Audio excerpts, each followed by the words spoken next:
riavana malalo mety no ampitontsika rehetra trany ny fahasoavana sy fikadana vaman'Andriamanitra ray isy Jesosy Kristy tontsika. Amen.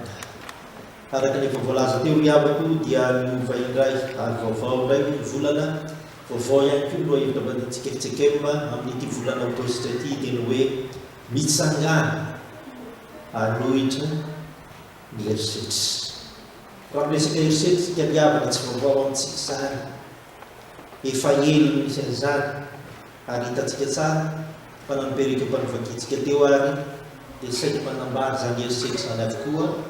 na miatra tamin'ny Davida sy ny mpanarady azy na miatra tamin'ny Jesosy Kristy ary teo ihany koa ny miatra tamin'ny Petera. Ary ny azo ampitinana azy riavako dia izao, na aiza na haiza nao vina dia toa misy herisetra avokoa ny fiainantsika zanak'olombelona. Riavana malalo amin'ny tompo amin'ity an'ity azy dia ndeha ny Samuela voalohany toko faha 20 mandiny faraika ambin'ny folo ka hatramin'ny andiny fahatelo amby roapolo no andeha angalatsika ny fampianarana mahakasika izany mitsangana anohitra ny herisetra. Raha marina riavako dia mampianatra antsika mba ho sahanohitra sy hiatrika ny herisetra ny texta izay omloantsika amin'ny teny ity, ary misy lafin-javatra telo reto tiako ifampisarana aminao manoloana an'izany atao hoe herisetra izany. Riavana malalo amin'ny tompo voalohany indrindra araka nyity tantaran'ny Samuela voalohany ity toko faharoa amby roapolo andiny faraika amby roapolo ka hatramin'ny fahatelo amby roapolo ity dia izao no fampianarana omen'ny soratra masina ho antsika. Sahiny lazany marina dia voatohitra ny herisetra. Sahiny lazany marina dia voatohitra ny herisetra. Ny zava-misy eto riavako dia resaka fialona, resaka fitiavam-pahefana, resaka fitondram-panjakana teo amin'ny Davida sy Saoly mpanjaka ka niteraka ny olana teo amin'izy niralahy izany rehetrarehetra izany. Raha ny marina dia tsy nahatoky amin'ny Saoly intsony Andriamanitra izay nanindry azy ho mpanjaka teo amin'ny fanjakana no adalana maro samihafa izay nataony, raha tsy ilaza fa tsy hoe ny fizarazarana izy ireo ny babo sy ny entana izay nibaboana tsy mifanaraka amin'ny sitrapon'Andriamanitra ary tsy zany mihitsy no nataon'Andriamanitra ho azy ka nahatonga azy naresy. Reny rehetrarehetra reny dia tahaka ny Jehovahandriamanitra analany Saoly teo amin'ny fanjakana ka hanolo azy olo-kafa dia tsy izy zany fa Davida. Ary raha mijery tsara ny boky Samuela voalohany toy isika dia tsy zakany Saoly zany rehetrarehetra zany, tsy tantiny miala eo amin'ny fitondrana, tsy tantiny zareo very ny finanany sy ny hafa rehetrarehetra zany ary ny avelo-pialonana izy ary dia ny aninjika sy ny fofolian'ny Davida mihitsy no nataony sy izay rehetra mifandraindray amin'ny Davida na miaroaro na miresaka amin'ny Davida dia ninjeny avokoa ary dia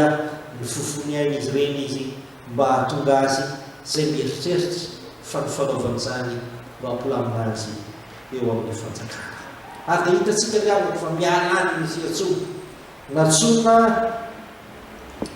i Ahimeleka mpisolo zanaky Ahitoba satria ny fianakaviana moa tamin'izany dia fantatra mihitsy hoe reto mpisolo dia mpisolona foana mifandimby eo ny rainy sy ny zanany manantanteraka izany. Iala efa-tsaina kely le riavako izany hoe atsono ny mpanjaka ianao, ary rehefa atsono ny mpanjaka ianao dia adiadiana fa misy zavatra tsy tantin'ny mpanjaka ao. Raha ny lojika ny tantara dia tokony natavatra izy ireo ary tokony fona aza sy miaiky ny fahatsony fa tsy tokony hifanaindray na tsy tokony hifanahiaroaro amin'ny Davida riavana satria tehezitra ny mpanjaka. Fa saikitsy zany no zava-miseho vao mainka nasehony Ahimeleka no marina ary dia nazavainy tsara mihitsy amin'ny Tsipriany ary nabarbariny miatsono ny mpanjaka raha mieritreritra izany fa tsy manao zany tsy marina izany i Davida mpanjaka araka an'izay rehetrarehetra Saoly azy. Riavana malalo amin'ny tompo tahaka an'izany fahasahina milaza ny marina izany no tsy ampy amintsika matetika. Ary raha mijery tsara isika amin'ny andiny fahaefatra ambin'ny folo sy ny fahadimy ambin'ny folo dia ny fahamarinana araka an'Andriamanitra no nambarany Ameleka fa tsy ny fanoerana ny mpanjaka akory. Dia ny ovakiko vetivetiky zany avy. Ary Ameleka namary ny mpanjaka hoe iza moa ny ampanomponao nindra ny mamatok tahaka ny Davida, izay vinantony mpanjaka sady mpanompontsainanao sy malaza ny tranonao. Ary vao zay va no nanontaniako azy tamin'Andriamanitra, sanatria izany aoka ny mpanjaka tsy hanome tsy ny mpanompona ny tarana ndraiky rehetra, fa ny mpanomponao tsy nahalala n'inona amin'izany ndraiky izany lakely. Tiavako malala, rehefa manoloana ny olona manafahefana isika dia takomana no marina, tsy salazaina no marina. Fa mampianatra antsika kosa ny soratra masina, ambarao ny marina dia voasoroka ny herisetra. Ambarao ny marina araka an'Andriamanitra dia voasoroka ny herisetra. Matetika diavako dia matahotra isika, matahotra ny aina, matahotra ho very seza, matahotra ho very tombotsoa sy ny sisa dia tsy samy laza ny zava-misy marina eo amin'ny fiainana. Tsy zany nefa naseho ny Ameleka antsika fa izy kosa dia nilaza fa tsy marina zany eritreritry ny mpanjaka izany. Dia afaka milala amin'ny tompo mba alavisary an-tsaina kely izay nanjoman'i Jesosy Kristy tompo rehefa tamin'ny vahoaka betsaka mitarihan'i Jodasy, ilay niara-ninany mantantara ny isan'andro isan'andro, anisan'ny mpianany isan'ny apôstôly teo amin'ny fiainana, andeha hisambotra azy sy sisa. Raha ny tena marina ry havako dia efa mba nifanaraka tsara Jodasy reto vahoaka reto izay oroako izy, zany hoe afenimpenina ny marina mba aoka mba tsy ho fantatra hoe iantso zany mamono Kristy sy sisa. Fa ny zava-nisy kosa dia izao, tonga dia nivakiny Jesosy batsila ny zavatra rehetra ka hoy izy ohatra ny tehiteny tamin'io, inona ny atongavanareo eto? Lazao zay marina tokony atongavanareo eto. Ary dia nitefa tamin'ny Jodasy ny filazany zany. Hoy izy eo amin'ny Mateo 5:25, ry sakaizy ataovy zay nalehanao eto. Dia nanatona ny olona ka nisambotra an' Jesosy ary nitana azy. Tena marina mampiavaka dia ity, mety mba niafinafina ihany Jodasy, tery ambadibadika tery izy, modinioroka no nataony, ka rehefa ohatran'izay dia zany tsy naninona fa zany nanoroka ny tompo fotsiny ihany, zany tsy naninona fa zany nanao an'izany fotsiny ihany. Kanefa moa ny tompo lazao ny marina, ary tao anatin'izany antsika tsara fa mba nisy mikasa hiaro an' Jesosy, fa hoe ny tompo tsia ampidiro ny sabatra ao, fa ny fiherisetra tsy azo valina ao anatin'ny herisetra araka izany. Dia afaka malala tadidio ary fa ny fanafenifenanao ny marina io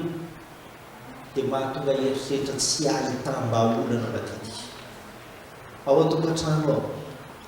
any amin'ny sekoly any ianarantsika, any amin'ny toeram-piasana any misy atsika, ao anatin'ny angonana, indrindra ny anatin'ny fiangonana.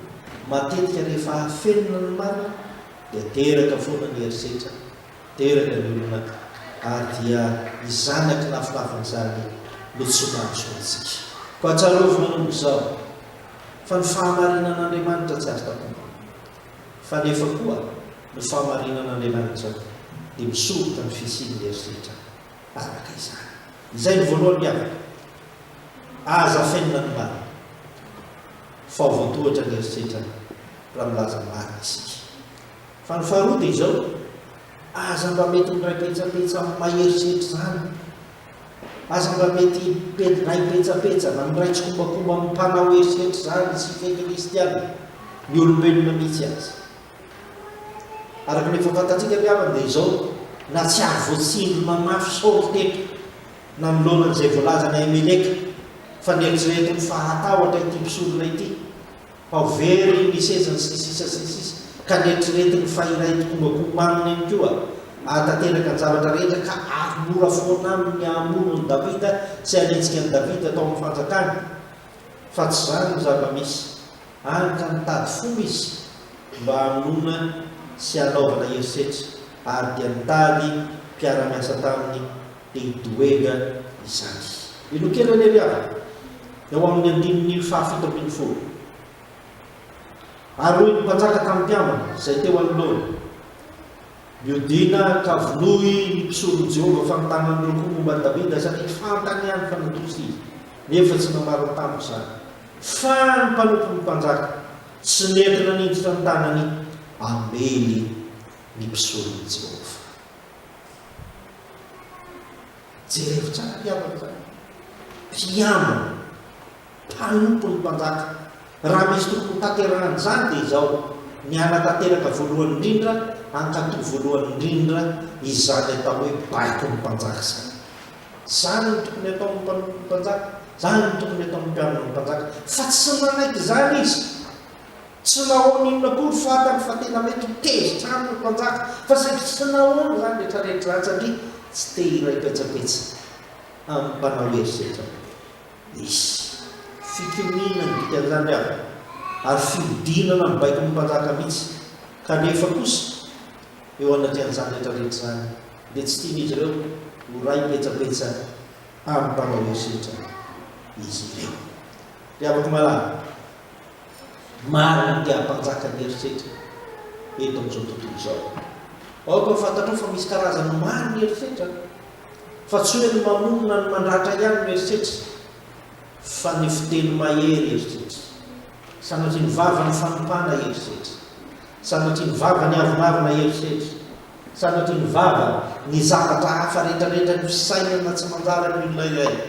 efa namany herisetra avokoa izany. Ny fiforosana,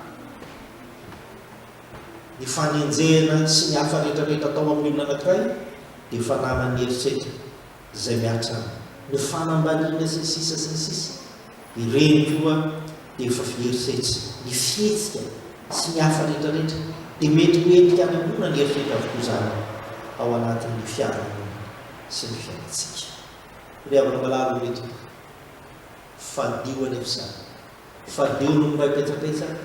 amin'ny mpanao herisetra. Ary fantatsika tsara ny efa rano Jodasy izay voalaza ao Matio fa 9:20 teo fa ny herisetra izay nokasainy namonoana ny zanak'olona dia niatra sy niverina tamin'ny any satria voalazan'i Jesosy Kristy fa ny zanak'olona tsy maintsy mifaty izany hoe izay efa fandaminan'Andriamanitra amin'ny famonjena izao tontolo izao nanolorany zanany teo amin'ny hazo fijaliana dia tsy maintsy tanteraka fa lozany izay azahoana manolotra ny zanak'olona izany hoe lozany izay azahoana maneho herisetra eo anatrehan'ny zanak'olona fa ho ampangainy izany ary dia fantatsika tsara fa nefara tamin'ny famonontena ny fiainany Jodasy. Havana malalo mety fitandremana lehibe ity faharoa ity izay ambariny tenin'Andriamanitra antsika tandremo fa mety misy fihetsika indraindray dia efa manambara fa miraitsika mombakomba aminatsika, tandremo fa mety misy saina amin'indray manambara fa miraitsika mombakomba amin'ny ratsy isika, tandremo fa misy fiteny indraindray dia efa manambara fa miray sikombakomba amin'ny ratsy isika satria mety hiteraka herisetra goavana eo amin'ny fiainan'ny hafa eny fa na amin'ny fiainantsika koa zany izany rehetrarehetra izany. Havana malalo amin'ny tompo ka didio fa firifiry moa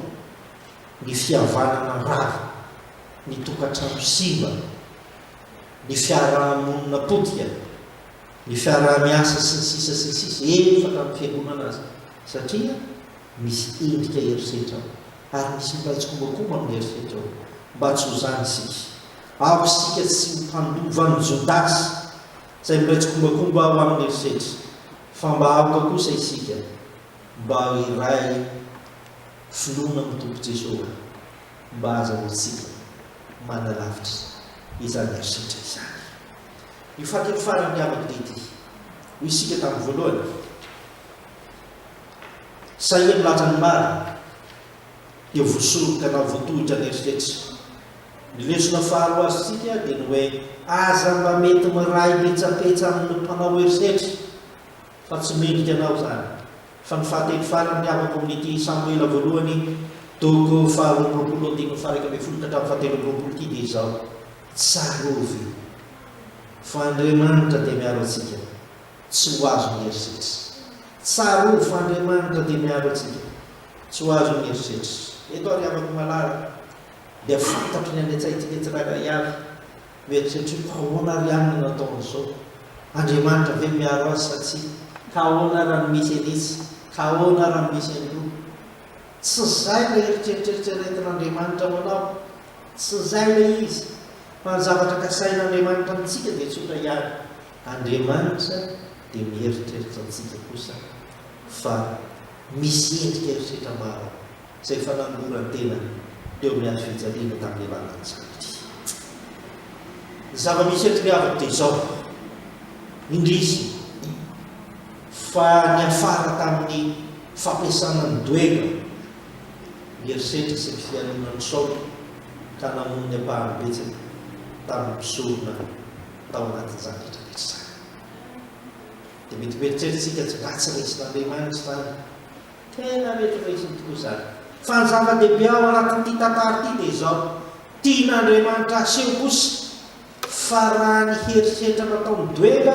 izay nahafaty olona maro olona anankiray mahafaty olona maro dia tokony tsisy velona tsony teo fa saingy nisy anankiray dia Abiatara izay tafavoaka tao anatin'izany fahasaretan'izany ka nila vonjy tamin'ny Davida. Dia havana malama tsy ho avelan'Andriamanitra horinga amin'ny eritreritra isika ny dikan'izany tsy avelan'Andriamanitra handringana antsika ny endriky ny eritreritra ary miaro atsika izy ary mampisaotra azy amintsika zany rehetrarehetra zany fa na inona zava-miseho ny fiainantsika na inona fahasarotana ny fiainanao io dia izao tsarovy tsy avelan'Andriamanitra tsy avelany ringana ianao amin'izany rehetrarehetra fa ny olona fitaliana ianao ary asehony aminao anatin'izany fa volavolaina ianao mba tsy azo sy atsapa azy fa tena manome izany atao hoe fiarovana manolona ny eritreritra maro samihafa Andriamanitra hitantsika tsara ilay fa tonga tany amin'ny Davida i Abiatara dia izao no ataon'i Davida taminy fantatro andro niany fatao doega Edomita ka ilaza amin'ny Saoly tokoa ka izao no antony mahafaty olona rehetra tamin'ny tarana indray dia havana malala amin'ny tompo fantatsika tsara fa Davida mitsoka ahoana moa ny ahafantaran'izany rehetrarehetra zany fa nolay Andriamanitra miteny aminy no ahafantarana izany rehetrarehetra izany efa lasa ny eritreritra ny doega tsisy amin'ny fiainantsika tsony zany efa lasa ny eritreritra ny Jodasy efa natolotry ny tompo teo amin'ny azo fijaliana ny fiainany mba hamonjenantsika mba tsy ho eritreritra tsony zany fiainantsika zany koa tsarovy ry avana fa Andriamanitra miaro antsika jereo anie mifetsikilay miaraka taminy avako voalaza mono matito fahina amby roapolo andimy faharoa dimapolo sy ny fahatelo amby dimapolo zao ny voalaza ao ary nataon'i Jesosy Kristy ampidiro amin'ny trano ny sabatra ao fa zay rehetra mandray sabatra dia vonona amin'ny sabatra ary ataonao fa tsy mahazo mangataka amin'ndraiky ao dia aniraka anjely tsy moroa amin'ny folo legiona hoe toampoko izy akehitriny dika zany avako dia izao tsy mahazo mamaly eritreritra ny eritreritra ianao fa ny eritreritra efa vita ny eritreritra efa niaritra tamin'ny tompo ny kapoka efa niaritra tamin'ny tompo ny eso efa niaritra tamin'ny tompo ny latsy efa niaritra tamin'ny tompo ny lefiny efa niaritra tamin'ny tompo ny satrotsilo efa niaritra tamin'ny tompo ny teny ratsy sy ny figaogany efa niaritra tamin'ny tompo ny kapoka sy ny raha-ratsaka efa niaritra tamin'ny tompo ny vinaikitra mangidy sy mafaitra ny fiainana efa niaritra tamin'ny tompo ary ao no fantatsika fa izany rehetrarehetra zany efa niseho ny tompo tsy tia no manao ntsony ary tsy tia miaritra amin'ny fiainanao ntsony ary tsarovy fa raha sanatry ny vava ka mananadizay nana fahasarotana ianao amin'izao ora sy fotoana izao dia tadidio fa fantatry ny tompo zany ary asorony aminao zany tsy avelany iainao anatin'izany ianao fa ny angatany aminao dia izao atoky azy ianao ary atsampy ianao amin'ny fiainanao fa tena miavanao Andriamanitra ao anatin'izany rehetrarehetra zany jereo anie ry avana izany Petera zany ianao amin'ny asan'ny apôstôly ry avana toko faharoa ambin'ny folo andiny fahavalo ambin'ny folo ka hatramin'ny fahatelo amby roapolo izany Petera zany anie dia noheverina mihitsy hoe tena jolahy faratampony teo amin'ny firenena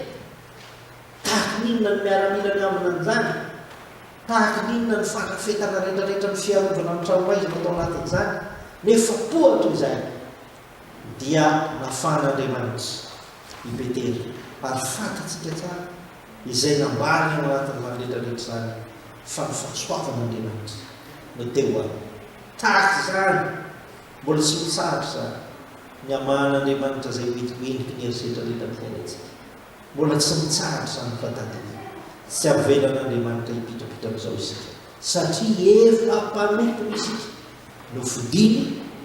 tsy mba hareny ary izy milaza antsika manao hoe ny zanako sy ny asan-tanako adidiko zao samylehibiany dikan'izany dia hoe izy Andriamanitra rehefa namorona antsika dia manana dimy amin'ny fiainantsika fa mahireza ihany fa ny tompony momba antsika ary na dia eo azy zay mety hieritreritra amafy eritreritra ny fiainantsika dia tady dia fahasoavantsika zany ary aza mamety miray petsapetsa ho amin'izany amin'ny tena ny hafa fa tsy mahasoantsika zany fa vavolombelo ny tompo isika